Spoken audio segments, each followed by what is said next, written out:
ከእግዚአብሔር ከአባታችን ከጌታ ከኢየሱስ ክርስቶስ ጸጋ ሰላም ለእናንተ ይሁን። እግዚአብሔር የተመሰገነ ይሁን። ዛሬ በጋላትያ ምዕራፍ 4 ከቁጥር 4 ያለውን ጀምረን የእግዚአብሔርን ሐሳብ የእግዚአብሔርን ቃል እናነባለን እናጠናለን። ጊዜውን ሰዓቱን የሰጠን እግዚአብሔር የተመሰገነ ይሁን። ጋላትያ 4:4 እግዚአብሔር የተመሰገነ ይሁን። ስለ ቃሉ ጊዜውን የሰጠን አምላክ የተመሰገነ ይሁን። ይህንን ርዕስ ያነሳውበት ምክንያት ምንድነው? የጌታ የኢየሱስ ክርስቶስ አገልግሎት በምድር ላይ በነበረበት ሰዓት ያለው አገልግሎትና ሰማይ ከሙታን መካከል ተነስቶ በኃይል እግዚአብሔር ልጅ ሆኖ ስለተገለጠው ስለ ልጁ ኢየሱስ ክርስቶስ ደግሞ አስተምሯል። በሁለቱም ሰማይ ገብቶ ትምህርት አለው ኢየሱስ ክርስቶስ። በምድር ላይ የነበረው አገልግሎቱ ጊዜ ኢየሱስ ክርስቶስ ትምህርት አለው እና የጋላትያ ብዙ ሰዎች ጌታ ኢየሱስ ክርስቶስ ሁለት ወንጌል አሉት። ያም ወንጌል ኢየሱስ ክርስቶስ በምድር ላይ ሆኖ ከሕግ በታች ሆኖ ተወልዶ ያገለገለው ሕዝብ አለ። ያም ደግሞ ይሄ ቃል ይነግረናል። ለምን በጣም ብዙ ሰዎች ኢየሱስ ክርስቶስ ሁለት ወንጌል የመንግስቱ ወንጌልና የጸጋ ወንጌል የሚባል ነገር የለም ይላሉ። ደምድመው ማለት ነው። ግን በመጽሐፍ ቅዱሳችን የመንግስቱ ወንጌል የጸጋ ወንጌል የሚል አለውና ያንን ወንጌል በዛ ወንጌል ውስጥ ለማተሰበከ መንግስቱ ወንጌል ውስጥ ደግሞ ምንድነው ያለው የሚለውን መረዳት እንደ አንድ ክርስቲያን የእግዚአብሔርን ፈቃድ እንድናውቅ የእግዚአብሔርን ሐሳብ እንድናውቅ በዘመን ፍጻሜ ያለውን ሐሳብ እንድናውቅ ይረዳናል። አንዳንድ ጊዜ ትልልቅ ሰዎች ብዙ ጊዜ ቆዩ እንደውም ምን አሉ? እንግዲህ መጽሐፍ ቅዱሳችን ስለ እስራኤልም ይናገራል። እስራኤል ባለፈው ዘመን ለእግዚአብሔር ሕዝብ ነበሩ። በአሁን ዘመን ደግሞ የእግዚአብሔር ሕዝብ ሳይሆኑ እንደማንኛውም እንደ አሕዛብ በመስቀሉ ስራ የሚድኑበት ዘመን ላይ ነው። ልዩነት የሌለበት ዘመን ላይ ነን።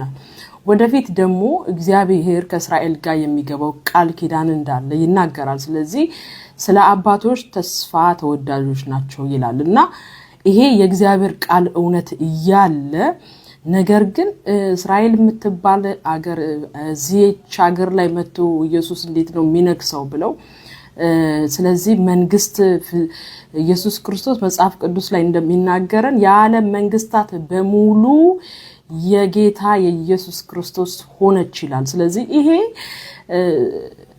የሚሆን ነገር ነው፣ ተረትም አይደለም። ወይም ደግሞ አሁን የጸጋው ዘመን ላይ ስለሆነን የነሱ ተስፋ ለአባቶች የተሰጠው ተስፋ እግዚአብሔር ሳይፈጽም የሚቀር አምላክ አይደለም። ስለዚህ ኦኬ መንፈሳዊ መንግስት ውስጥ ነው ያለነው። እኛ በእምነት ወደ ፍቅሩ መንግስት ፈልሰናል ማለት እኛ አሁን በክርስቶስ ኢየሱስ በረከት ብናገኝ ለዘላለም በረከት የተሰጠው ሕዝብ አለ። በአብርሃም ዘር ደግሞ የመንግስቱ ወንጌል ለእስራኤል ተሰብኮ ነበረ። ወደፊት ደግሞ ለአሕዛብ በሙሉ የሚሰበክበት ዘመን ይመጣል። ነገር ግን አሁን ራሱ ይሄ የመጽሐፍ ቅዱስ እውነት ያልገባቸው ሰዎች ዛሬም የመንግስቱን ወንጌል እያሉ ይሰብካሉ። የመንግስቱ ወንጌል ግን ኢየሱስ ክርስቶስ በምድር ላይ በዳዊት ዙፋን ላይ በያዕቆብ ቤት ላይ ተቀምጦ የሚነግስበት ነው። ልክ እንደ ዳዊት ልጅ ንጉስ ሆኖ የሚነግስበት ዘመን ነው። ከመከራው በኋላ ማለት ነው።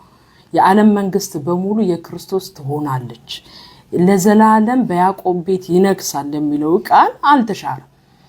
ግን ወደፊት እግዚአብሔር የሚፈጽመው ነው።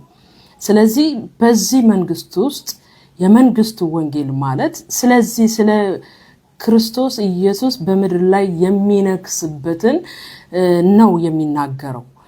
ተስፋም ሰጥቷቸዋል እኮ ለነ ጴጥሮስ እኛ ሁሉን ተከተልን ባሉ ሰዓት ኢየሱስ ክርስቶስ እናንተ ሁሉን ትታችሁ የተከተላችሁ በዳግመኛ ምጽአት ጊዜ በ12 ዙፋን ላይ ተቀምጣችሁ በ12 ነገር ላይ ትፈርዳላችሁ ይላቸዋል። ስለዚህ ይሄ የነሱ ተስፋ ነው። እነሱ የተባሉት ደግሞ የእግዚአብሔር እስራኤሎች ይባላሉ። መጽሐፍ ቅዱሳችን በግልጽ ነው የሚናገረው። ነገር ግን ይሄ እውነት ስላልገባቸው ሰዎች ደበላልቀው ወይም ደግሞ መንፈሳዊ ኢየሱስ ክርስቶስ የክርስቶስ አካል ብቻ ሰማይ ብቻ በረከታችን አድርገን እናስባለን። አሁን የአሕዛብ ዘመን ስላለን የአሕዛብ ዘመን እንዲገባ ሲባል እስራኤል ስለወደቀች ነው፣ ስለተጣለች በሷ መውደቅ በእነሱ መቆረጥ ለአሕዛብ ደህንነት መጥቷል። አሁን የአሕዛብ ዘመን ላይ ነን ያለነው። ግን በአሕዛብ ዘመን ውስጥ እስራኤልም ሁሉም ሰው በክርስቶስ ኢየሱስ በመስቀሉ ስራ ኢየሱስ ክርስቶስ ፈጽሞት በሄደው በመስቀሉ ስራ የሚዳንበት ጊዜ ነው። ስለዚህ ኢየሱስ ክርስቶስ አሁን ይሄ የገላትያን ሰዎች ይሄን ቃል የእግዚአብሔር ቃል ስላልተረዱ ሙሉ ለሙሉ ይሄንን ቃል ሲቃወሙ ነው የምናያቸው። ለምን የኛ ዘመን ብቻ ኢየሱስ ክርስቶስ አሁን በእነሱ መጣል ወደኛ ወንጌል ቢመጣ የነሱ ተስፋ እንደወደቀ ኢየሱስ ክርስቶስ እነሱ መልሶ ቤታቸውን እንደማይሰራ መንግስት የሚባል ነገር የለም ብሎ ሲናገር አንዳንዴ የጌታ ኢየሱስ ክርስቶስ በሚያገለግልበት ሰዓት እኮ ህዝቡ የእርሱ የሆኑ ወገኖቹ ሊያነግሱት ይፈልጉት ነበር። ራሱ የሚለምኑ ሰዎች አይኖ ሰውሩ ሰው ሲለምነው የነበረው የዳዊት ልጅ ሆይ ማረን የሚለው የዳዊት ልጅ ማን ነው ብለን ስናስብ ንጉሱ ሰለሞን ነው። ስለዚህ ደግሞ በሌላ በኩል ደግሞ እኛ የአብርሃም ልጆች ነን እንጂ ለማንም ባርነት አልተገዛንም ሲሉ ነበረ ማለት ነው። ለምንድነው የአብርሃም ልጆች ነን የሚሉት? ግን የአብርሃም ልጅ ይስሐቅ ላይ ማስተዋል አቀቷቸው ነበር፣ አላስተዋሉ። እነሱ ያስተዋሉት ምን ላይ ነው? የንጉስ የሚያሳርፋቸው እና ይሄም ደግሞ ዝም ብሎ ተራ ፖለቲካ አይደለም እየጠየቁት ያሉት። እውነቴን ነው። እነሱ ግን ስለ ፖለቲካ ምናምን ፖለቲካ አይደለም ተስፋቸውን ነው የጠየቁት። ኢየሱስ ክርስቶስ በዳዊት ዙፋን ላይ መቀመጡ ለአብርሃም የተሰጠው በያዕቆብ የተሰጠው ተስፋ ነው። እነሱ ታላቅ ህዝብ ናቸው፣ የተመረጡ ህዝብ ናቸው፣ ብልጫቸው ብዙ የነበረ ህዝብ ናቸው። እንግዲህ የእስራኤል ብልጫው ምንድነው ብሎ ይጠይቃል። ብዙ ነበረ። እነዚህ ሰዎች ግን እንደ ንጉስ ነው የጠበቁት። ንጉስ አይደለም ማለት አይደለም። ነገሩ ዘመኑን የጠበቀ አጠባበቅ ስላልጠበቁት ነው። ኢየሱስ ክርስቶስ መጥቶ በእነሱ ላይ ይነግሳል። በእስራኤል ላይ በያዕቆብ ቤት ላይ ለዘላለም ይነግሳል። የዓለም መንግስታት በሙሉ የጌታ የኢየሱስ ክርስቶስ ይሆናል። ይሄ እግዚአብሔር ከብሉይ ኪዳን ጀምሮ ከአብርሃም ከመጠራት ጀምሮ ያለ ተስፋ ያለ ለአባቶች ሲነገር የመጣ ተስፋ ነው። ስለዚህ እነሱ መንግስትን ሲጠይቁ ተራ የሆነ አሁን እኛ የምናውቀው ፖለቲካ እየጠየቁ አይደለም። እግዚአብሔር የሰጣቸውን ተስፋ እየጠበቁ ነው። ስለዚህ ጴጥሮስም ለዚህ ነው ኢየሱስ ክርስቶስ ሞቶ ከማረጉ በፊት ለእስራኤልን መንግስትን የምትመልሰው መቼ ነው ብሎ የጠየቀው። እንደዚህ ሲጠይቀው አይ እንደዚህ አይነት እኔ ምድር ላይ መንግስት የለኝም የኔ መንግስት ሰማይ ነው ብሎ አልመለሰም። በገዛ ወራቱ በገዛ ዘመናቱ አብ ሊያደርገውን ያለውን ማወቅ ለእናንተ አልተሰጠም ማለት። ስለዚህ እግዚአብሔር በራሱ በገዛ ዘመኑ ኢየሱስ ክርስቶስን ወደ ምድር እንዲሁ ኢየሱስ ክርስቶስ ሲያርግ እንዲሁ እንዳያችሁት እንዲሁ ተመልሶ ይመጣል ብሏቸዋል። ስለዚህ ኢየሱስ ክርስቶስ በኃይል ይመጣል። ሲመጣ በህዝቡ ላይ ሊነግስ ነው። እኛ ግን ሀገራችን በሰማይ ነው የሚለውን በረከታችን መንፈሳዊ ነው የሚል ስፍራው ደግሞ ሰማያዊ ነው የሚለው የእግዚአብሔር ቃል የታመነ ነው። ጳውሎስ የሰበከው ይሄንን ነው። ስለዚህ ይሄንን ወንጌል መለየት አለባችሁ። አሁን ገላትያን አነባለሁ። ገላትያ የኢየሱስ ክርስቶስ አገልግሎት ከሙታን መካከል ከተነሳ በኋላና ከነገና ደግሞ ሰማይ ገብቶ ያገለገለውን አገልግሎት መለየት በጣም መሰረታዊ ነገር ነው። አለዛ ግን መጽሐፍ ቅዱስን እየደባለቀን ስለምናነብ የእስራኤልን ተስፋ ለኛ እግዚአብሔር ለእስራኤል አሁን በድንዛዜ ውስጥ ቢሆኑ እስራኤል በመጨረሻው ዘመን ይድናል ተብሎ ተጽፏል። ስለዚህ እስራኤል አሁን በወንጌል በኩል ጠላቶች ናቸው፣ በአባቶች በኩል ግን ተወዳጆች ናቸው የሚለው የእግዚአብሔር ቃል የጸና ነው። ስለዚህ ኢየሱስ ክርስቶስ በምድር ላይ ሲገለጥ ለማን ነው? ማንን ለመዋጀት ነው የተገለጠው የሚለው ይሄ ገላትያ 4 ይመልስልናል። ለምን? ከዛ ደግሞ ወንጌል በኃይል የተገለጠ የእግዚአብሔር ልጅ ነው። ያለ ሕግ የተገለጠው ያለ ሕግ ሰማይ ገብቶ ሲገልጥ ለጳውሎስ ወንጌሉን የጸጋውን ወንጌል ሲሰጠው ያለ ሕግ የተገለጠ ወንጌል አህዛብንም ህዝቡንም በአንድነት ያስታረቀበት ምስጢር ነው የተገለጠለት። ስለዚህ አሁን የመጣው አሁን የሚያድነው አሁን ያለው የጸጋው ወንጌል ይባላል። ለአንድ ወገን ሳይሆን ለሰው ሁሉ ዘር የመጣ ያለ ሕግ የተገለጠ የእግዚአብሔር ኃይል ሰውን ለማዳን ሁሉ ተገልጧል። ነገር ግን ኢየሱስ ክርስቶስ ይሄን ሲገልጥለት ይሄ አሁን የጳውሎስ መልእክቶች በአጠቃላይ ለቤተ ክርስቲያን ጌታ ኢየሱስ ክርስቶስን እንደሞተ ለኃጢአታቸው እንደሞተ ለጽድቃቸው ከሙታን መካከል እንደተነሳ ላመኑ ቅዱሳን የተጻፈ ደብዳቤ ነው። ላመኑ ቅዱሳን በጌታ በኢየሱስ ክርስቶስ ለተቀደሱ የተጻፈ ነው። ኢየሱስ ክርስቶስ ደግሞ በአካል መጥቶ ሲያገለግላቸው የነበረው ደግሞ ከሕግ በታች ያሉትን ሊዋጅ ነው። ከሕግ በታች ያለው ደግሞ እነማን ነበሩ ሲባል የሕግ መሰጠት፣ የብሉይ ኪዳን ሥርዓት፣ የአባቶች ተስፋ፣ አባቶች ራሳቸው የማን ነበሩ? እነሱ ናቸው። እነማን ናቸው? እነሱ እስራኤሎች ናቸው። ስለዚህ ይሄንን መለየት አለብን ማለት ነው። ጌታ ኢየሱስ ክርስቶስ በምድር ላይ ሲያገለግል እኔ ሞቼ ተነስቼ ለኃጢአታችሁ ተቀብሬ ተነስቼ እንደዚህ ብሎ አላስተማረም። ጌታ ኢየሱስ ክርስቶስ የመንግስቱ ወንጌል በሚያገለግልበት ሰዓት የተመሰረተው በምን ላይ ነው? በመንግስቱ ወንጌል ውስጥ ያለው ኢየሱስ ክርስቶስ ከሰማይ መጥቶ የሚመሰርታት መንግስት ላይ ያለ ነገር ነው። ወደፊት የጸጋ ወንጌል ደግሞ ኢየሱስ ክርስቶስ በመስቀል ሞቶ የሰዎችን ሁሉ ኃጢአት በመስቀል ላይ ከፍሎ የኛ እግዚአብሔር ጽድቅ እንድንሆን ኃጢአት ያላወቀውን ኃጢአት ያደረገው በምንድነው? በመስቀል ላይ ከሞተ በኋላ ከቀብሮ ከተነሳ በኋላ ወደ ሰማይ አርጎ የተገለጠ እውነት ስራውን አጠናቆ የእግዚአብሔር ስጦታ እግዚአብሔር ከዘመናት በፊት በክርስቶስ ኢየሱስ የነበረውን ተስፋ የተገለጠው ሕይወትና አለመጥፋት ሰማይ ገብቶ የገለጠው እውነት ነው። ስለዚህ ኢየሱስ ክርስቶስ ሲያስተምር የነበረው ከሕግ በታች ያሉትን ሊዋጅ ይላል እግዚአብሔር ቃል። ስለዚህ ሰዎች አንዳንድ ጊዜ ክርስቲያኖች በጌታ በኢየሱስ ክርስቶስ ያመናችሁ ወንድሞች እህቶች በጌታ ፍቅር መለመናችሁ እግዚአብሔርን ቃል ስትነጋገሩ መጽሐፍቱን ከፍታችሁ ቢሆን አንዳችን ከአንዳችን እንማማራለን። ነገር ግን እንደው ዝም ብሎ ዕውቀት ከሌለ ደግሞ እንደው ትክክል ያልሆነ ነገር እግዚአብሔር የማይከብርበትም ከአንደበታችንም ሊወጣ ይችላል። ስለዚህ የእግዚአብሔርን ቃል ከፍቶ መነጋገር ይጠቅማል።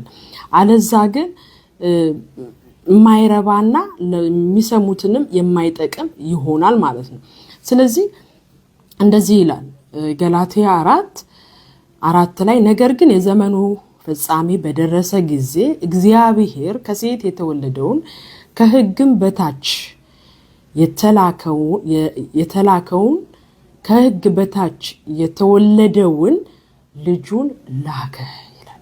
ስለዚህ ጌታ ኢየሱስ ክርስቶስ ከሕግ በታች የተወለደው ልጁን ላከ ይላል። ለምንድን ነው የተላከው? ከሕግ በታች ያሉትን ሊዋጅ እንደ ልጆች ሆነን ከሕግ በታች ያሉትን ይዋጅ ዘንድ እነማን ናቸው ከሕግ በታች የነበሩት? እስራኤሎች። ስለዚህ ጌታ ኢየሱስ ክርስቶስ ሲመጣ ለእኔ ከእስራኤል ቤቶች ውጪ አልተላኩም። ይሄ የጌታ የኢየሱስ ክርስቶስ በዘመኑ በቦታ የተገደበ አገልግሎቱ በቃ ወደ ገዛ ወገኖቹ ነው የመጣው። ለምን? ኢየሱስ ክርስቶስ መምጣቱ የትንቢቱ ፍጻሜ ነበር። ለምን? በኢሳይያስ 9:6 ላይ ድንግል ትወልዳለች፣ ትጸንሳለች፣ አማኑኤል ትላለች የሚለው ቃል ፍጻሜ ነው። ኢየሱስ ክርስቶስ አገልግሎቱ የኢሳይያስ 11:1 ጀምሮ ያለው የጌታ መንፈስ በእኔ ላይ ነው የሚለው የአገልግሎቱ ኢየሱስ ክርስቶስ በመስቀል ላይ በሞቱ የአገልግሎቱ በሙሉ የሕግ ፍጻሜ ነው። የተስፋ ቃል ነበራቸው። የሕግ መሰጠት ያላቸው የብሉይ ኪዳን ሥርዓት የቤተ መቅደሱ አገልግሎት ያላቸው የነሱ ይጠባበቁት የነበረው እግዚአብሔር ደግሞ የመረጣቸው ሕዝብ ናቸው። ወደ እነሱ ነው የመጣው፣ ወደ ገዛ ወገኖቹ ነው የመጣው ማለት ነው። ስለዚህ እነሱ ጋር ሲመጣ ግን እግዚአብሔር ከዘላለም በፊት ደግሞ ለልጁ ለክርስቶስ ኢየሱስ ምን ሰጥቷል? ተስፋን ሰጥቷል። ከዘላለም በፊት የሰጠውን ተስፋ ለመፈጸም ጭምር ነው የመጣው ኢየሱስ ክርስቶስ። በመስቀል ላይ ሲሞት ምንድነው የሆነው? ኢየሱስ ክርስቶስ ሲሞት የተሰራ ስራ አለ። ያንን ስራ የገለጠው ጳውሎስ የ12ቱ ሐዋርያቶች የመንግስቱ ወንጌል አገልጋይ ሲሆኑ ጳውሎስ ደግሞ የጸጋው ወንጌል ለሁሉ ለአሕዛብ በሙሉ ሰው በሁሉ በአንዱ አዳም ኃጢአት የገባበት በሙሉ እነሱ ምን ይሆናል? ለነሱ የተላከ የእግዚአብሔር ኃይል የሰው ልጆችን ሁሉ የሚያድን የእግዚአብሔር ጸጋ የተገለጠበት ነው። ስለዚህ ጌታ ኢየሱስ ክርስቶስ ሰማይ ገብቶ ያስተማረው ትምህርት አለ። ጳውሎስ ይህን ሲናገር እኔ ከሰው ገላትያ 2 ላይ ጀምራችሁ ወይም ደግሞ ገላትያ 1:10 ጀምራችሁ ስታነቡት እኔ ከሰው አልተማርኩም ከማንም አልተቀበልኩም ይላል። ክርስቶስ ኢየሱስ ገልጦልኝ ነው ይላል። ስለዚህ ይሄ ጌታ ኢየሱስ ክርስቶስ ለጳውሎስ የገለጠው ምንድነው ብሎ እንደ አንድ ክርስቲያን እግዚአብሔርን ሐሳብ አውቆ ሙሉ ሰው ይሆናል። የእግዚአብሔርን ሐሳብ ሳያውቁ ሙሉ ሰው መሆን አይቻልም። እግዚአብሔር ምንድነው ለጳውሎስ የገለጠለት? ለሐዋርያቱ ያልተገለጠው ምንድነው? ጳውሎስ ጴጥሮስ ሲናገር ወንድማችን ጳውሎስ ስለዚህ በወንድማችን ጳውሎስ ስለተሰጠው ጥበብ በተሰጠው ጥበብ መጠን ስለዚህ ነገር ጻፈላችሁ በመልእክቱ ሙሉ ለማስተዋል የሚከብድ ነገር አለ። ሁለተኛ ጴጥሮስ ምዕራፍ 3 ከቁጥር 15 እስከ 18 ስታነቡት ጴጥሮስ እንኳን የጳውሎስ የተገለጠለት እውነት ማስተዋል አልቻለም። ለምን? ሰማይ ኢየሱስ ክርስቶስ ከሙታን ሲነሳ በሰማይ ገብቶ በክርስቶስ ኢየሱስ በመስቀሉ ስራ የመጣውን እውነት ነው የገለጠለት። ጳውሎስ የተገለጠለት እውነት ምንድነው? ሐዋርያቱስ ኢየሱስ ክርስቶስ ለሐዋርያቱ ለ12ቱ የሰጣቸው አገልግሎት ምንድነው? ጳውሎስ ከመነሳቱ በፊት ቤተክርስቲያን ነበረች። ጳውሎስ ያንን ቤተክርስቲያን ሲያሳድድ ነበር፣ ሲያስገድል ነበር፣ ሲያሳስር ነበር። ግን እግዚአብሔር እሱን ራሱ በጸጋ አዳንና ደግሞ መሰረትን መሰረትኩ ይላል።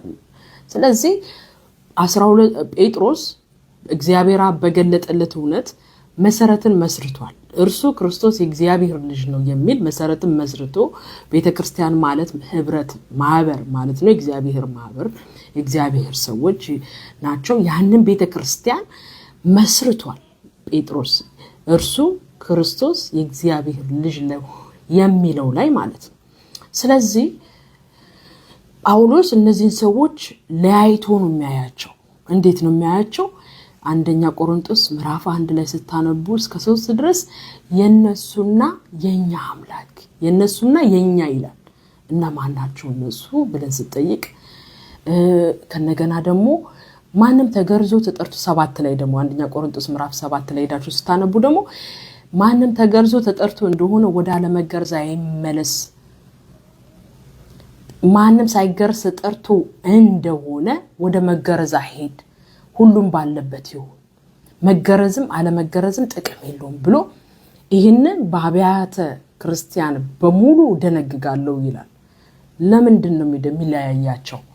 ለምን የነሱ ተስፋ እግዚአብሔር ቃል ሲናገር በሮሜ 11:25 ጀምሮ ስታነቡት እግዚአብሔር ኢየሱስ ክርስቶስ ከእስራኤል ሕዝብ ጋር ቃል ኪዳን ገና እንደሚገባ አዲስ ኪዳን እንደሚገባ ይናገራል።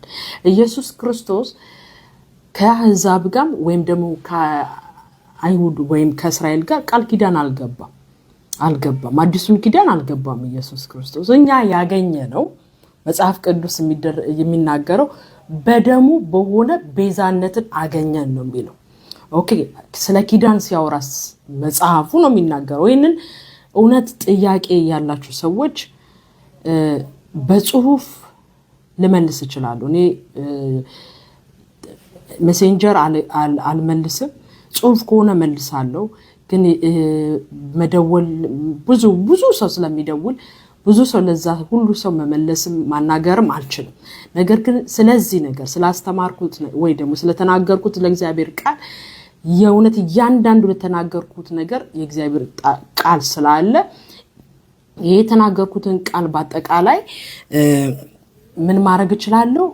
ፖስት ማድረግ እችላለሁ፣ በሜሴንጀርም መላክ እችላለሁ። የእግዚአብሔር ቃል የምናገረው ማለት ነው። ለምን ከእግዚአብሔር ቃል ውጪ ምንም ነገር ለማግኘትም ምንም ለማለትም ሐሳብ የለኝም። ሐሳቤ ምንድነው? ሰዎች እውነትን እንዲያውቁ የእግዚአብሔርን ሐሳብ እንዲያውቁ መጽሐፉ ምን ይላል የሚለውን እንዲረዱ ያ በክርስትና ሕይወት ውስጥ ክርስቶስን እንደተቀበለ ሰው እንዳመነ ሰው እውነትን በማወቅ ሙሉ ሰው እንደሚሆን መጽሐፍ ቅዱስ ይናገራል። ስለዚህ ይሄንን ማወቅ የሚጠቅመው ለምንድነው? ተስፋችን ላይ ግራ አንጋባም፣ በመናየው ነገር አንወድቅም። በየትኛውም የክርስትና ሕይወታችን የጠነከርን ከሆነን የእግዚአብሔርን ቃል የተረዳን ከሆነን እግዚአብሔር ራሱ ደስ ይሰኛል። የእግዚአብሔር ሐሳብ ሰዎች እንዲድኑና እውነትን እንዲያውቁ በዚህ በጣም ደስ ይሰኛል።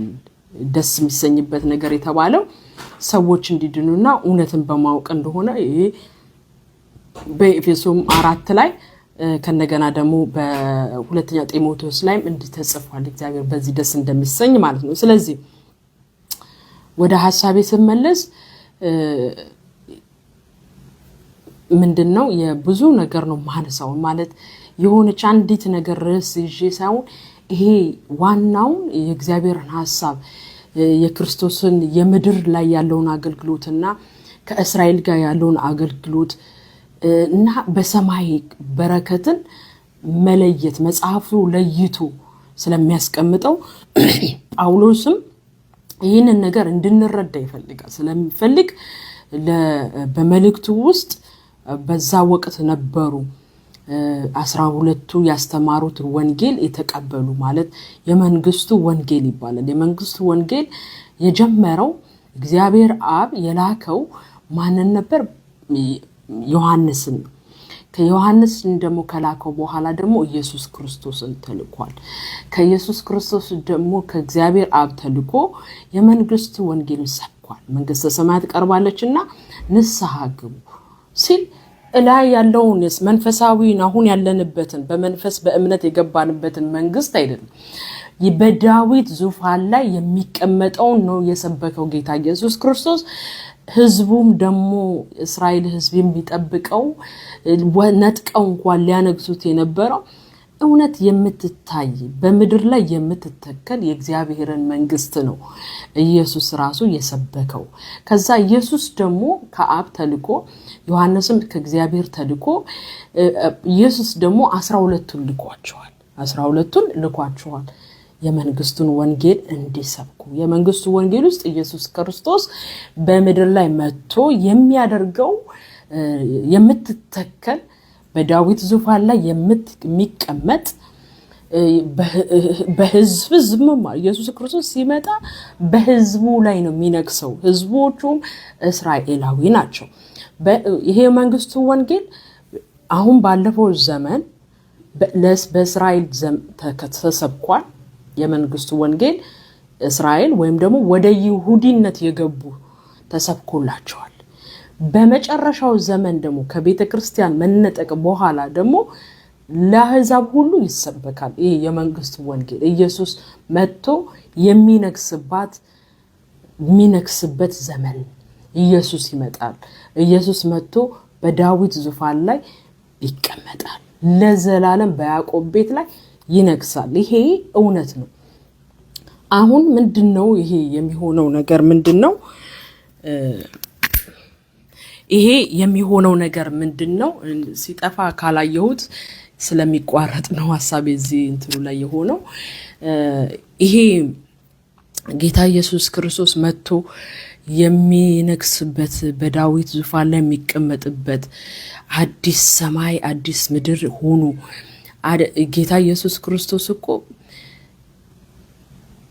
ይነግሳል መጥቶ በጣም በእውነት ይሄ ምናምናም ይሄ በቃ እኛ አሁን እንደምናየው ፖለቲከኝነት አናየው ፍትህና ሰላም ጽድቅ የሞላባት መንግስት ትሆናለች በምድር ላይ አንዱ አንዱን የማይገልበት መንግስት ሰላም የሆነ ሰላሙ የዘላለም ሰላም ነው ተብሎ ተጽፏል የዘላለም ሰላም ይሆናል በምድር ላይ እና ይሄንን ከመጽሐፍ ቅዱስ ውስጥ አውጥቶ ተራ ነገር ማድረግ ከክርስቲያኑ በኢየሱስ ክርስቶስ አመንን ከሚሉ ሰዎች እንዴት ነው እንደዚህ አይነት ነገር ቢኖረው ብለው ሲያጣጥሉ እንሰማለን መቼም ብዙ ነገር የሚሰማበት ጊዜ ላይ ነው ያለነው ስለዚህ ይሄ ከምንድነው ቢባል ዕውቀት ከማጣት የተነሳ እግዚአብሔርን ቃል ጊዜ ሰጥቶ ካለ ማጥናት የተነሳ ነው ለምን እግዚአብሔር ሰማይ ምድርም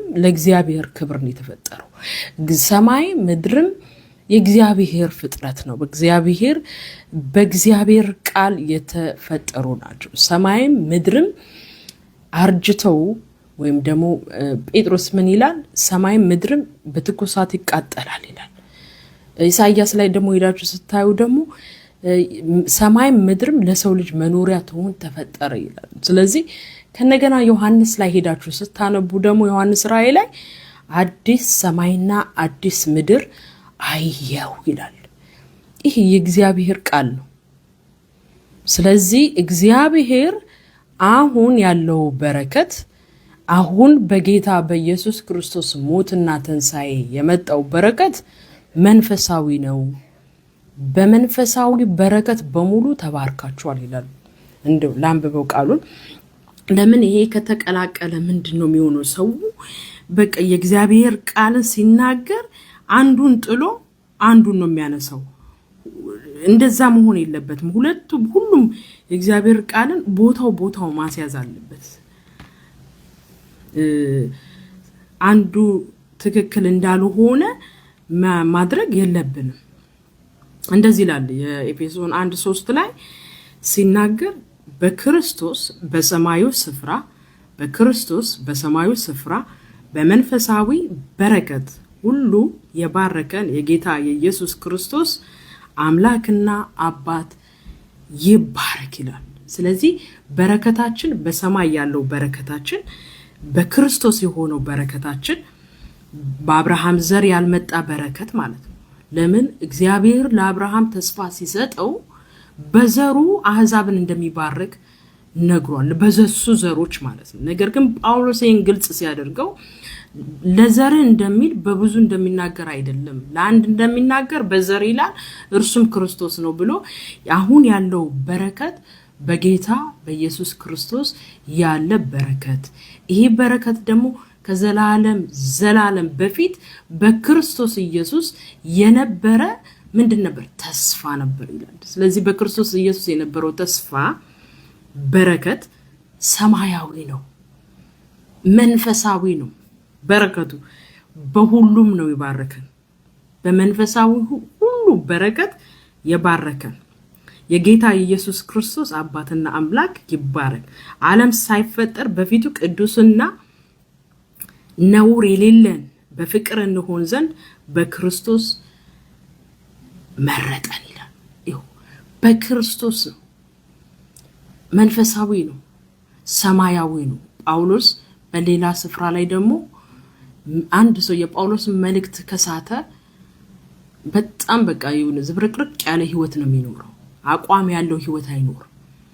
የተዘበራረቀ አቋም የሌለው እንደ ንፋስ ወዲያና ወዲህ የሚል ክርስቲያን ይሆናል ማለት ነው። ለዚህ ነው እግዚአብሔር የሊዲያን ልብ ከፈተ ይላል። ምን እንድትሰማ ጳውሎስ የሚያስተምረውን ለመስማት ልቧን ከፈተ። ያው ሰዎች የእግዚአብሔርን ቃል እንደ አሁን ያሉ ብዙ ክርስቲያኖች እንደማመሰሎቻቸው የጳውሎስን መልእክት የሚቃወሙ ሰዎች በብዛት አጵሎስ ናቸው። አጵሎስ ግን የዋህ ነው። የእግዚአብሔርን እነ ጵርስቅላና አቂላ እሱኮ ከዮሐንስ ጥምቀት ጀምሮ ስለ ያንን ብቻ አውቆ ስለ ክርስቶስ በትክክል ይመሰክራል። በመጽሐፍ ዕውቀት የበረታ ነው። የክርስቶስን ትምህርት በትክክል ያስተምራል። እሺ ይሄ ሰው ስለ ክርስቶስ ምንም ጥያቄ የለውም፣ እንደውም በትክክል ያስተምራል። የተሰወረበት ነገር ምንድነው? የጸጋውን ወንጌል ነው የገለጡለት። ወስደው ከፊት ይልቅ አስተማሩት። ቤታቸው ወስደው የጸጋውን ወንጌል የጳውሎስን መልእክት ሰው ካልተረዳ በሕግና በጸጋ መካከል ነው ያለው ማለት ነው። ሕግም ያስፈልጋል ይላል፣ ጸጋም ድኛለሁ ይላል። ስለዚህ በሁለቱ ደግሞ መሆን አይቻልም። ከጸጋ መውደቅ አለ። በሕግ የሚመካ ሰው ካለ በሕግ እንዳልጠፋ ሕግ ማድረግ አለብኝ ወይ ስራ መስራት አለብኝ። ሕግ ማለት ድርጊት፣ ያንን ነገር ማድረግ አለብኝ ብሎ ከተነሳ ከጸጋው ይወድቃል ማለት ነው። ስለዚህ ጸጋው አይረዳውም ማለት ነው። ስለዚህ ይሄ ጳውሎስን መልእክት ጳውሎስ የሰማይንም የምድርንም ነገር በሰማዩ ነገር ነው እግዚአብሔር በመንፈሳዊ በረክ ባየውና በሰማው ላይ ታይቶታል። ለምንድን ነው የታየው? ሊሾመው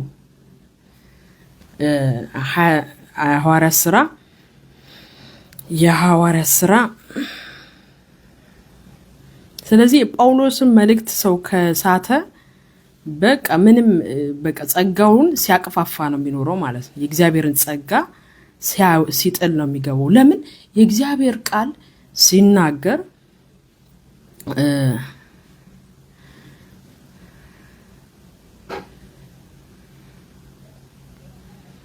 የእግዚአብሔርን ቃል ሲናገር ጳውሎስ ምን ይላል?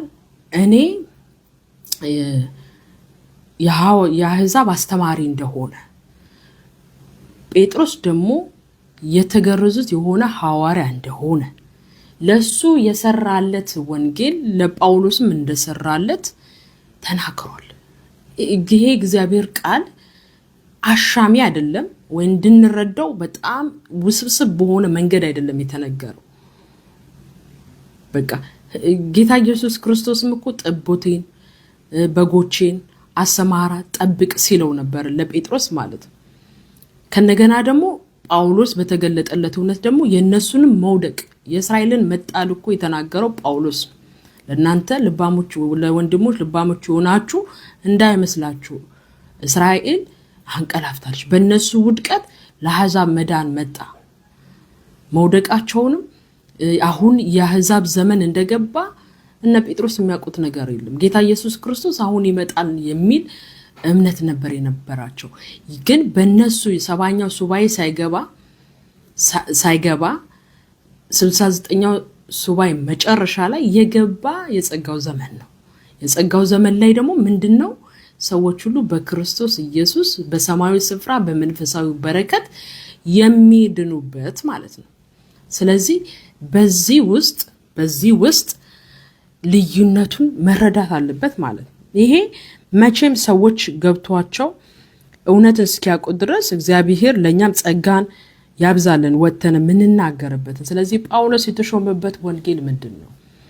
12ቱን ኢየሱስ ክርስቶስ መርጧቸው ተከትለውት ሁሉን ትተው ተከትለው አስተምሯቸው የእግዚአብሔርን ቃል እንዲያስተውሉ አእምሯቸው ከፍቶላቸው ለ12ቱ ማለት ነው ከፊት ይልቅ አእምሯቸውን ቃሉን እንዲያስተውሉ አእምሯቸውን ከፈተ ቃሉ የተጻፈውን የብሉይ ኪዳንን ስለሱ የተጻፈውን በሙሉ እንዲያስተውሉ አእምሯቸው ከፈተላቸው ጳውሎስስ ከሙታን መካከል የተነሳውን አዲሱን ሰው በክርስቶስ ኢየሱስ በመስቀሉ ሥራ የመጣውን ገልጦ አሳየው አድኖ ይሄው እንደዚህ ይላል በጣም በቃ ደስ የሚለኝ ቃል ነው የእግዚአብሔር ቸርነት ኃጢያተኛውን የሚያጸድቅ እግዚአብሔር ጸጋ ነው የተገለጠው ኢየሱስ ያሳደደ ሊገድል እየሄደ እግዚአብሔር ተገልጦ ያንን አሳየው ምንም ነገር ሳይሰራ በወደቀበት እግዚአብሔር ምን እንዳለው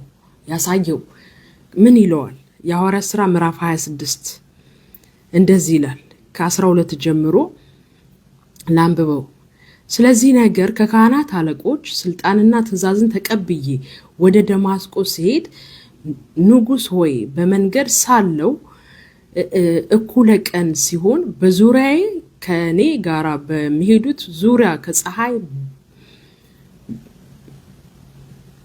ከፀሐይ ብርሃንነት የበለጠ ከፀሐይ ብሩህ የበለጠ ብርሃን ከሰማይ ሲበራ አየው ሁላችንም በመድር ላይ ወደቅን በወደቅን ጊዜ ሳውል ስለምን ታሳደደኛለህ የመዝጊያውን ብረት ብትቃወም ለአንተ ይብስብሃል የሚል ድምጽ በዕብራይስጥ ቋንቋ ሲናገረኝ ሰማው ይላል እኔም ጌታ ሆይ ጳውሎስ ማለት እኔም ጌታ ሆይ ማነህ አልኩት እርሱም አለኝ አንተን የምታሳድደኝ እኔ ኢየሱስ ነኝ ብሎ ኢየሱስ ክርስቶስ ገለጠለት ማለት ነው እኔ አንተ የምታሳድደኝ ክርስቲያኖችን እያሳደደ ደቀ መዛሙርቱን እያሳደደ እያስገደለ እያሳሰረስ በሚያደርግበት ሰዓት ኢየሱስ ምን አለው አንተ የምታሳድደኝ እኔ ኢየሱስ ነኝ ለምን ደቀ መዛሙርቱ የሚሰብኩት ማንን ነው ኢየሱስ እርሱ ክርስቶስ ነው እርሱ ከሙታን መካከል ተነስቷል ብለው ነው የሚሰብኩት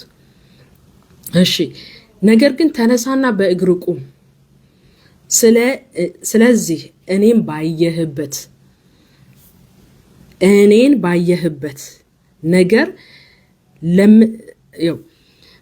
ነገር ግን ተነሳና በእግር ቁም ስለዚህ እኔን ባየህበት ነገር ላንተም በመታየህበት እኔም ባየህበት ላንተም በመታየበት ነገር እኔም ባየህበት ላንተም በመታየህበት ነገር አገልጋይና ምስክር ትሆን ዘንድ ልሾምህ ታይቻለሁ ምን አገልጋይና ምስክር ትሆን ዘንድ ታይቻለሁ ስለዚህ ባየው ነገር ላይ እሱ ባየው ጌታ ኢየሱስ ክርስቶስ በታየው ነገር ላይ አገልጋይና ምስክር ሊሆን ታይቻለሁ ይላል ለምንድነው ይሄንን ሲባል የኃጢአትንም ስርኤት በእኔ በማመን በተቀደሱት መካከል ርስት ያገኙ ዘንድ ከጨለማ ወደ ብርሃን ከሰይጣን ስልጣን ወደ እግዚአብሔር ዘወር እንዲሉ አይናቸውን ትከፍት ዘንድ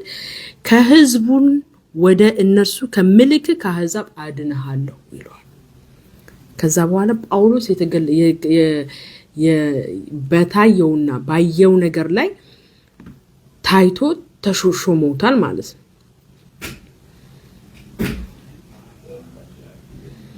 ስለዚህ የጳውሎስ ያየው ጌታ ኢየሱስ ክርስቶስ ከሙታን መካከል የተነሳው ጌታ ኢየሱስ ክርስቶስን አየው ማለት ነው ሹመቱም ያየው ላይ ነው ከሙታን መካከል የተነሳው አዲሱን ሰው አየ ይሄም አዲሱ ሰው ወገን የሌለው ነው በቃ አዲስ ነው በቃ ከሙታን መካከል ያ አሮጌው ማለት ኤፌሶንን እናንብብ በእግዚአብሔር ቃል በጣም ስለሚያስረዳን ማለት ነው ከ11 ጀምሮ ኤፌሶን ከ11 ጀምሮ ኤፌሶን 2:11 ጀምሮ እኛ መቼ ነው የእግዚአብሔር ሕዝብ ይሆን ነው መቼ ነው የክርስቶስ አካል ይሆን ነው መቼ ነው ለኛ ወንጌል የተሰበከልን ካልገባን ከኢየሱስ ክርስቶስ ከመሞቱ በፊት ያስተማረውን የመንግስቱ ወንጌል እኛን እዛ ውስጥ አስገብተን የምናይ ከሆነ ለትምህርት የተጻፈው መመሪያ ከሆነ ሰዎች በሙሉ የእውነትን የሚቃወሙት እዛ ውስጥ ስላሉ ነገር ግን እኛ አህዛብና እስራኤሉ መካከል ያለው ልዩነት ሰዎች መጀመሪያ በደንብ መረዳት አለባቸው የተገረዘና ያልተገረዘ ተስፋ ያለውና ተስፋ የሌለው ይሄ እውነት ሰው በደንብ ካልገባው ምንድነው የሚሆነው ብትሉ የእግዚአብሔርን ቃል በእውነት የተጻፈውን ቃል ይቃወማል ማለት ነው ኢየሱስ ክርስቶስ ለአንድ ወገን አልመጣም ይላል ኢየሱስ ክርስቶስ ሲያገለግል የነበረው አገልግሎት በሙሉ እኛም እንዳለን ነው እዛ ጋር የሚያስበው ማለት ግን እኛ እዛ ውስጥ የለን እኛ ከመስቀል በፊት አህዛብ ታሳቢዎች አይደለንም ኢየሱስ ክርስቶስም አህዛብ ሊያገለግል አልመጣም ምንድነው የመጣበት ከህግ በታች ያሉትን ሊዋጅ ከህግ በታች ያሉትን ሊዋጅ ነው የተላከው ከህግ በታች ሆኖ የተገለጠው አሁን ግን የተገለጠው ከህግ በላይ ሆኖ ነው የተገለጠው ከህግ በላይ በቃ አሁን ከህግ በላይ ሆኖ የተገለጠውን ኢየሱስ ክርስቶስን ስበኩ ኦኬ ከህግ በታች ሆኖ ሲገለጥ እኮ አገልግሎት ውስጥ ያለው እንዳለኮ እርሱ ክርስቶስ መሆኑን የሚያመለክት ነው አይተው እንዲያምኑ ነው የተደረጉት ወንጌላትን ስታዩ እኮ እስቲ ታምር እናሳየንና እንመን ቢሉት ነበር ወይም ደግሞ እኔን እመኑኝ ሲላቸው እኔም ባታምኑኝ ስራዬን እንኳን አይታችሁ እመኑላችኋል ስለዚህ አይተው ታምራትን ድንቅን አይተው እንዲያምኑ ነው ጳውሎስ ደግሞ እግዚአብሔር የገለጠው እውነት ሰማይ ገብቶ ጳውሎስን ያስተማረው ትምህርት ውስጥ ደግሞ ያለው በማየት አንመላለስም ይሄንን አሁን ሰው ለማመን አይቶ አይደለም የሚያምነው ሰምቶ ነው የሚያምነው ምንድነው የሚሰማው ይሄ ህይወት ያለው ወንጌል ኢየሱስ ለኃጢአተኞች ሞተ የሚለው ምስራች ነው ተንሳኤን እንዴት ነው የሰበኩት እነሱ አሁን የሐዋርያት ሥራ የቤተክርስቲያን ታሪክ ነው እንግዲህ የሐዋርያት ሥራን ስናስብ ከመንግስቱ ወንጌል ወደ ጸጋው ወንጌል ከጴጥሮስ አገልግሎት ወደ ጳውሎስ አገልግሎት የተሻገረበት ከእስራኤል አገልግሎት እስራኤል ብቻ ከነበረው አገልግሎት ወደ አህዛብ ሁሉ ወደ ሰው ሁሉ ዘር የሚሄድ ወንጌል ነው የተገለጠው ይሄ ወንጌል እንዴት ነው አንድ የሚሆነው ማለት እኛም ተምረን ነው እኔም ከእውቀትን ይዤ የተወለድኩት አለ ተምረን ነው የተማርኩት ደግሞ ከሰዎችን በማር ትምህርትን እውነት ይሆን ብዬ የእግዚአብሔርን ቃል እውነት ከሆነ የማልቀበልበት ምክንያት የለም የዋህነት በመሰረቱ የእግዚአብሔርን ቃልን አውቆ መቀበል ማንነትን የሰው ማንነት አይደለም ሰው የሚቀበለው እውነትን እግዚአብሔር ቃል ያለው እውነት ነው እግዚአብሔር ቃል በቃ ሰማይ ምድርም እግዚአብሔር ክብር የሚሞላበት ነው እንጂ በዚህ ይሄ ቃል በሰማይ ያለው የክርስቶስ አገልግሎትና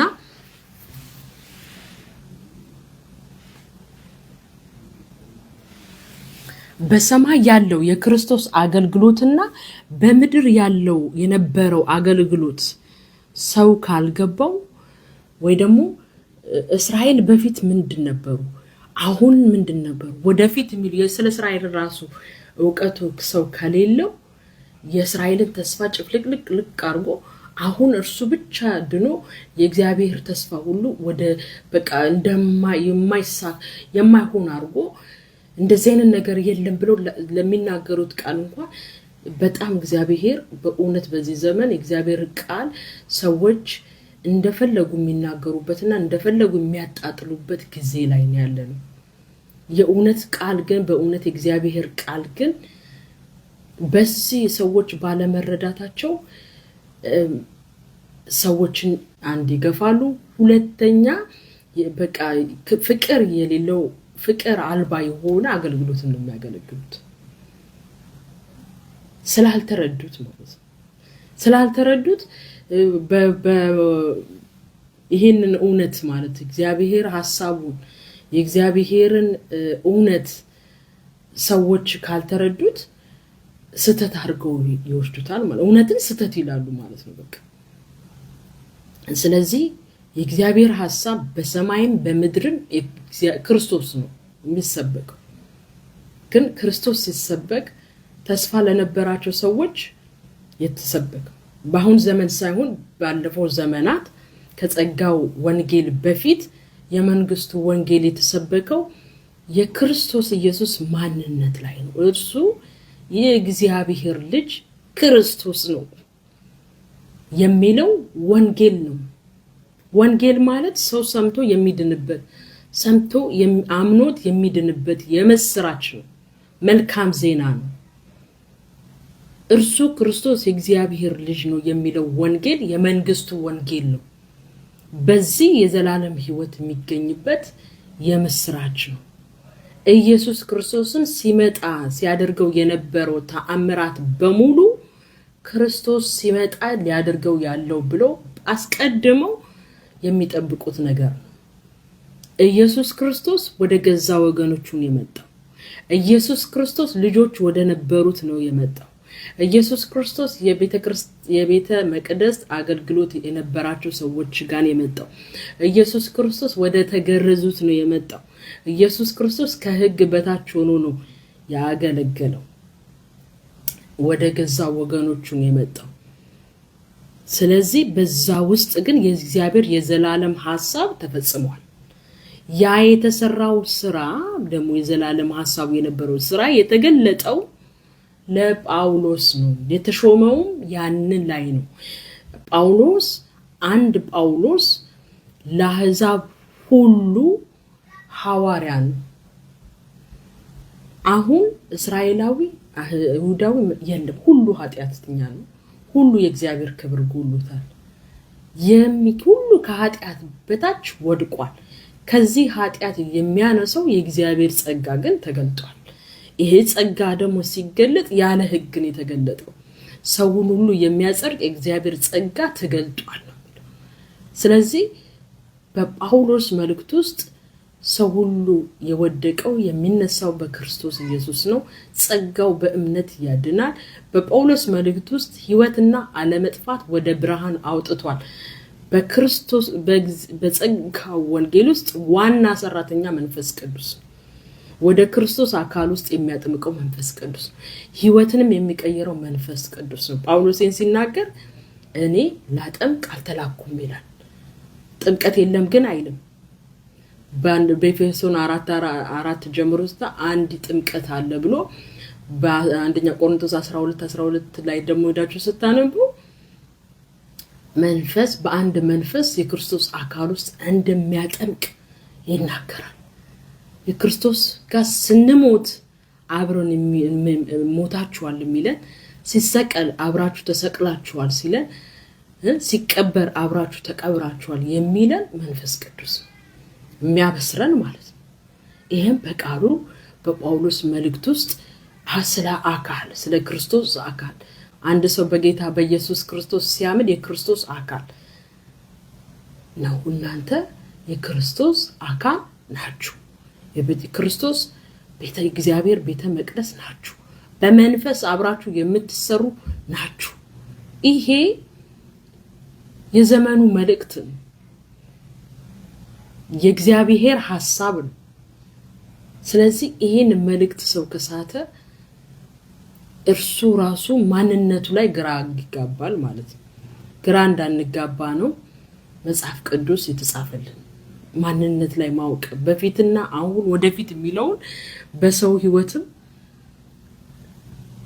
ማወቅ ያስፈልጋል በፊት ማን ነበርኩ አሁንስ ምንድነኝ ነገስ ምን ሆናለሁ የሚለው ጥያቄ መመለስ የሚቻለው በመጽሐፍ ቅዱስ በጳውሎስ መልእክት ውስጥ በደንብ ስለዚህ ግልጽ አድርጎ ይናገራል በክርስቶስ አገልግሎት ውስጥ ከሙታን በፊትና ከሙታን በኋላ ያስተማረው ማወቅ በጣም ጠቃሚ ነገር ነው እስራኤልም ባለፈው ዘመን ማንነታቸው አሁን ደግሞ የሆኑትን ወደፊት ደግሞ ያላቸው ነገር ማወቅ መሰረታዊ ነው ስለዚህ ነገር ደግሞ መጽሐፍ ቅዱስ በደንብ ያስተምራል ለዚህ ነው እግዚአብሔር ቃል የእግዚአብሔርን ቃል እንድንማረው የሚናገረው ማለት ከፋፍለን የማለት ሁሉ ማድራሻ አለው አሁን አንድ ደብዳቤ ሲጻፍ ከማን እንደተላከ ለማን እንደተላከ ደብዳቤ ይናገራል። ስለዚህ ሐዋርያቱስ ለማን ነው የሚለውን ለመረዳት መጀመሪያ ላይ ሲጽፉ ለማን እንደጻፉ ወሳኝ ነው። የጳውሎስም 13ቱ መልእክት ስታነቡ ለማን የተጻፈው የሚለው ማወቅ በውስጡ ማን ተደራሽ እንደሆነ በግልጽ ያስረዳልና ይሄንን መረዳት ለሰውም ጥቅም ትሆናላችሁ፣ አካሉን ታንጻላችሁ ማለት ነው። ሌላ ነገር አይደለም። አካሉን ማነጽ ደግሞ ከእግዚአብሔር ዘንድ ደስ የሚያሰኝ ነገር ነውና ይሄንን እንድታውቁ ነው። አለዛ እግዚአብሔርን ቃል በቃ ሁሉ ጊዜ በጥያቄ ነው የሚኖረው። እውነትን ሰው ጥያቄ ሲያቅ ያርፋል። አርፎ እግዚአብሔርን እያመለከ ይኖራል። ማንነቱ ላይ ተስፋው ላይ እርግጠኛ ነው። በሚያው ላይ ነገር አይሆንም። በሰማው እግዚአብሔር ቃል ላይ የተረጋጋ ህይወት እንዲኖር ያደርገዋል ማለት ነው። ለማግኘትም አይሮጥም፣ ስላገኘን እንኖራለን። እኛ አሁን በመንፈሳዊ ህይወት በሁሉ የተባረከን፣ በሁሉ ሰማያዊ በረከታችን በሁሉ ነገር ተባርከናል። ስለዚህ ጌታ ኢየሱስ ክርስቶስ እግዚአብሔር ቃል ሲናገር በቆላስይስ በላይ ያለውን አስቡ በምድር ያለውን አይደለም ይላል። ስለዚህ ሐሳባችን ራሱ በላይ ያለው ጌታ ኢየሱስ ክርስቶስ ለኛ ያስቀመጠውን በአይን ያልታየ እግዚአብሔርን ለሚወዱ በአይን ያልታየ በጆሮ ያልተሰማ ያልተነገረ ነገር ለሚወዱት እግዚአብሔር አዘጋጅቷል። ስለዚህ ክርስቶስ ባለበት ሐሳባችን እናደርጋለን ማለት። ስለዚህ የተረጋጋ ህይወት እንኖራለን። ማንነታችንን እናውቃለን። የእግዚአብሔር ቃልን ምን ይለኛል የሚለው ነገር ልብን ያሳርፋል። እግዚአብሔር እኔን አስቦ በአካል ውስጥ አድርጎ ነሽ ያለኝን ማለት ነው። ስለዚህ ይሄንን ለመረዳት መጀመሪያ እግዚአብሔር ሐሳቡን እኔ አህዛብ ነበርኩኝ፣ አሁን በመስቀሉ ስራ በክርስቶስ ኢየሱስ በማመኔ ምክንያት በመንፈስ ቅዱስ አካል ውስጥ አጥምቆኛል። እኔ አሁን በእኔና በክርስቶስ መካከል ብዙ ልዩነት የለም። እኔ የእርሱ ውስጥ ነኝ።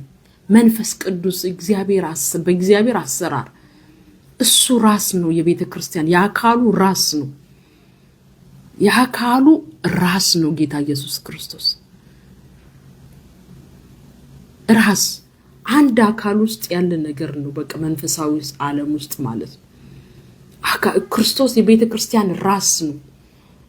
እናንተ የክርስቶስ አንደኛ ቆሮንቶስ ምዕራፍ 12:27 ላይ እንደዚህ ይላል። በጣም ደስ የሚል ስለሆነ ማለት ነው። ጌታ በቃ ምንም የሚያስደስት ነገር የለም በክርስቶስ አካል ውስጥ መሆን ማለት ነው። በጣም እርግጥነን ኦኬ። ይሄንን አንብቤ ከዛ ኤፌሶንን 2 ይሄ መሰረታዊ ነገር ነው። በጣም አነበዋለሁ። ከዚህ በፊት አንብቤዋለሁ፣ ወደፊት አነበዋለሁ። አንደኛ ቆሮንቶስ 12:27 አንደኛ ቆሮንቶስ ምዕራፍ 12 ቁጥር 27 ላይ እናንተም የክርስቶስ አካል ናችሁ። በቃ እኛ በአካል ውስጥ ራስ ክርስቶስ ከሆነ ያንዳንዳችሁም ብልቶች ናችሁ ይላል። ስለዚህ ራስና ብልቶች ውስጥ ያለውን ምንም አስቡት ምን ያህል እንዳቀረበን እግዚአብሔር ማለት ነው። ይሄ የሆነው ግን እንዴት ነው? ኢየሱስ ክርስቶስ በመስቀል ላይ ሳይሞት እኛ ይሄ ሆኖልናል። እንኳን ለኛ ቀርቶ እነሱም ይሄንን በረከት አላገኙም። በመንፈሳዊ በረከት እነሱ በመንፈስ ቅዱስ አልታተሙም። እነሱ ውስጥ ለዘላለም መንፈስ ቅዱስ እንዲኖር አልተሰጣቸው። ለዘላለም ከበደሉ ጥሏቸው መሄድ እስከ መጨረሻ መጽናት አለባቸው፣ እስከ መሞት ድረስ። የክርስቶስን ደም ገና ለመረጨት የተጠበቁ ናቸው እስራኤሎች ማለት ነው። እስራኤሎች ያመኑት እስራኤሎች የክርስቶስ የእግዚአብሔር እስራኤል የተባሉት እርሱ ክርስቶስ የእግዚአብሔር ልጅ ነው ብለው ያመኑት ይሄ የዘላለም ሕይወት የሆናቸው እነርሱ የክርስቶስን ደም ለመረጨት የተጠበቁ ናቸው በእግዚአብሔር ኃይል። እኛ በአምላካችን መንፈስ ታጥበናል፣ ተቀድሰናል፣ ጸድቀናል። ይሄ የመንፈስ ቅዱስ ስራ ነው። በመንፈሳዊ በረከት ሁሉ ተባርከናል። እንዴት ከተባለ እናንተም የመዳናችሁን ወንጌል ሰምታችሁ በክርስቶስ ኢየሱስ አምናችሁ በተስፋው መንፈስ ታተማችሁ።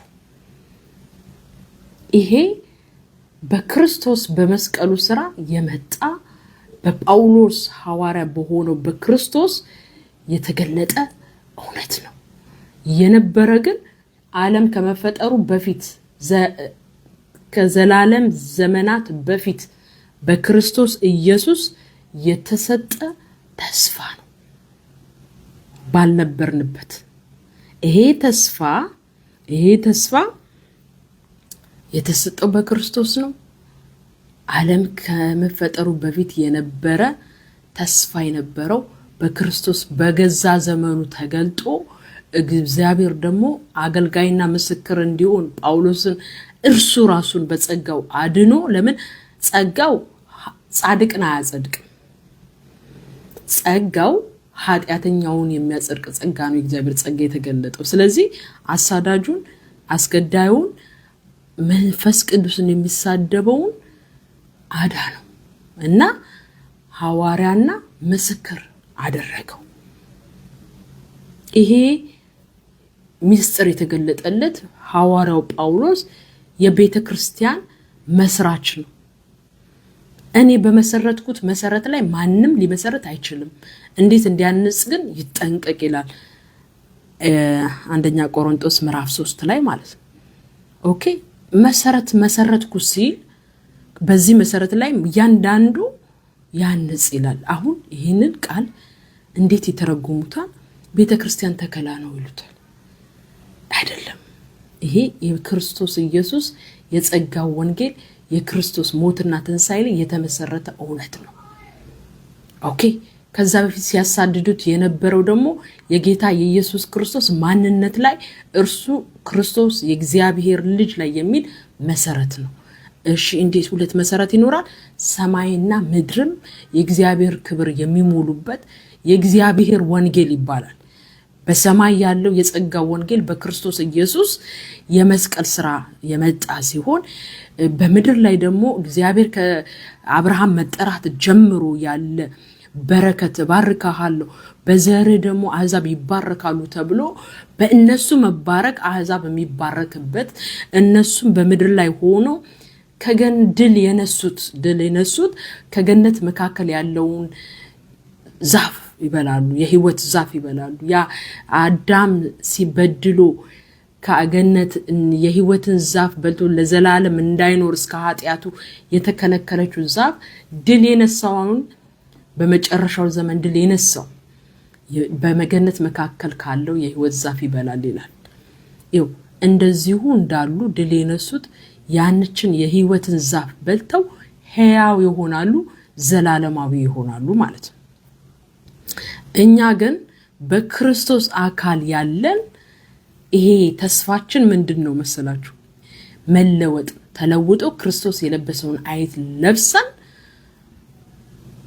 ሰማይ በረከታችን ምንሄደው መነጠቃለኮ የሚባለው በረከታችን የት ስለሆነ ሰማያዊ ስለሆነ መንፈሳዊ ስለሆነ ነው። ክርስቶስ ኢየሱስ ወደ ምድር የሚመጣው ለምንድነው? በረከታቸው ምድር ላይ ነው። ምድር ገነት ትሆናለች ይላሉ አይደለ? ጆባዩ ተነሶች ማለት ነው።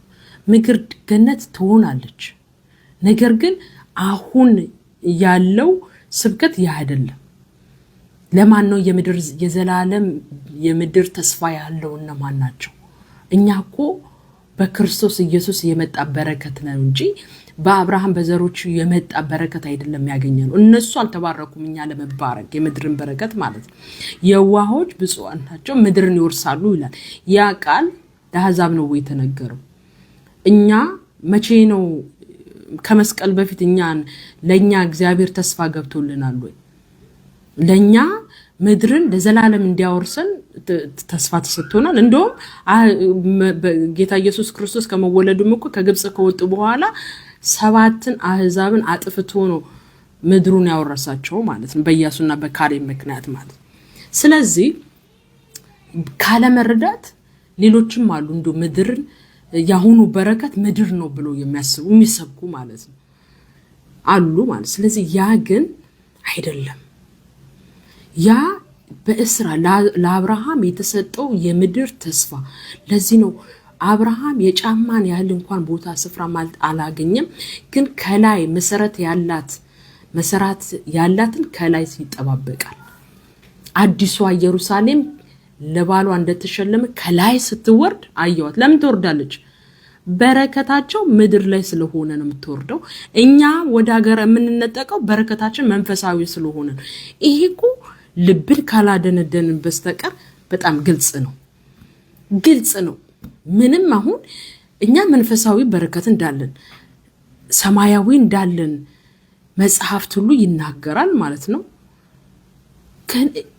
ምድር ላይ ደግሞ እኛኑ ተመልሰን አይደለም የምንመጣው እኛማ ሰማይ ሀገራችን ሰማይ ነው አለ እኮ ጳውሎስ ከዛም የሚመጣ መድኃኒትን እንጠባበቃለን የምንሄደው እኮ በረከታችን መንፈሳዊና ሰማያዊ ስለሆነ ነው አዲሷ ኢየሩሳሌም እኮ ከላይ የምትወርደው እኮ በረከታቸው እዚህ ምድር ላይ ስለሆነ ነው ከላይ አዲሷ ኢየሩሳሌም 12 በር አላት 12 መቀመጫ አላት እነሱም እነ ጴጥሮስ የሚቀመጡባት ማለት ነው ጌታ ኢየሱስ ክርስቶስ ያላቸው ማለት ነው በ12 ዙፋን ላይ ተቀምጣችሁ በ12ቱም በር ላይ ደግሞ የ12ቱም ሐዋርያት ስም ተጽፎበታል ይላል እዛ ውስጥ 13ኛ ሆኖ ጳውሎስ አልገባም ይሄው የጳውሎስ አገልግሎት የተለየ ሰማያዊ መንፈሳዊ ባይሆን ኖሮ ለምን ማቲያስ መመረጥ አስፈልገው አይደለም ማቲያስ ይው 12 ሳይሞሉ አገልግሎት አልጀመሩ አገልግሎታቸው 12 ነው 12 ደግሞ የተያዘው ከ12ቱ ነገድ ጋር ነው ለዚህ ነው ያዕቆብ መልእክቱን ሲጽፍ ለ12ቱ ለተበተኑ ያዕቆብ ቤት ለ12ቱ የተበተኑ ለእስራኤል ህዝቦች ነው የጻፈው ጴጥሮስ ደግሞ ሲጽፍ እስጢፋኖስ ሲወገር ቤተክርስቲያን ሁሉ ያሉት የነበሩት ከሐዋርያቶቹ ዋኖቹ ሐዋርያት በስተቀር ሌሎቹ እንዳሉ ተበትነዋል በገላታ በጳንጦስ በብዙ ቦታ ለተበተኑት ለነሱ ነው የጻፈው ስለዚህ መልእክታቸውን በአጠቃላይ ስታነቡ አስተውሉ መንፈስ ቅዱስ ሐሳባችሁን አውቁ እውነት የእግዚአብሔር ቃል እንደዚህ ይሆን ብላችሁ በጌታ በኢየሱስ ክርስቶስ ያመናችሁ መቼም ምንም አይነት ዕውቀት ይኖራችሁ ምንም አይነት መረዳት ይኖራችሁ ኢየሱስ ጌታና አዳኝ አድርጋችሁ በተቀበላችሁ ሰዓት ኢየሱስ ለኃጢአታችሁ እንደሞተ የሚያድን ሥራ እንደሌላችሁ ያመናችሁ በሙሉ መንፈስ ቅዱስ በውስጣችሁ አለ ስለዚህ ይሄ እውነት ይሆን ብላችሁ በእግዚአብሔር መንፈስ የተጻፈውን ለአሕዛብ ሐዋርያ አድርጎ የሾመውን የጳውሎስ መልእክት ብትረዱት እና የሐዋርያ ሥራ ላይ እንዴት እንደነበረ እዛ ውስጥ አሕዛብ አለ ወይ መንፈስ ቅዱስ አሁን የቤተ ክርስቲያን አሁን የክርስቶስ አካል የሚል ከ1 እስከ 11 አለ ወይ ለምን አሁን ብዙ ሰው የሚያስበው ማለት ነው የሐዋርያ ሥራ የመንፈስ ቅዱስ የወረደው እዛ ላይ ቤተክርስቲያን ተመስርታለች አሁን ያለችው ቤተክርስቲያን እሷ ናት ብለው ነው የሚያስቡት ሙሉም በቃ 80-90% ይሄን ነው የሚያምነው ነገር ግን እዛ ውስጥ አሕዛብ የለም እስከ 9 እስከ 11 ጀምሮ ስታነቡ ቃሉን ከአይሁድ በስተቀር ለማንም አልተናገሩ ግን ወደ ይሁዲነት የገቡ ግን ነበሩበት ወደ ይሁዲነት የገባው ለምሳሌ ጃንደረባው ኢትዮጵያ እኮ ወደ ይሁዲነት የገባ ሊሰግድ ሄደ ነው ደግሞ ያመነውም ደግሞ ምንድነው ብለን ስናስብ እርሱ ክርስቶስ የእግዚአብሔር ልጅ እንደሆነ አምናለሁ ነው ያለው እንጂ ኢየሱስ ለኃጢአቴ ለጽድቅ ተነስቷል የሚል አይደለም ያመነው ማለት ነው። ስለዚህ ይሄንን በየዋህነት የእግዚአብሔር ቃል ይህ እውነት ይሆን ብላችሁ ብት ማለት ራሳችሁን ላይ ማለት በጣም እንትን ካላላችሁ ለእግዚአብሔር ቃል ትህትና ሰጣችሁ እውነት ይሆን ብላችሁ መጽሐፍትን ብታመነቡት ይሄ እውነትን ታገኙታላችሁ ማለት ነው። ይሄ እውነት ሲገባችሁ ደግሞ ብዙ ሰዎች ይሄ እውነት ላልገባቸው ትተጋላችሁ ማለት ነው። ስለዚህ ጌታ ኢየሱስ ክርስቶስ ይሄ እንዲረዳችሁ ለምናለሁ። ጌታ እውነቴ ይገለጥላችሁ። ዮሴፍ ዝጋብ እንትኑ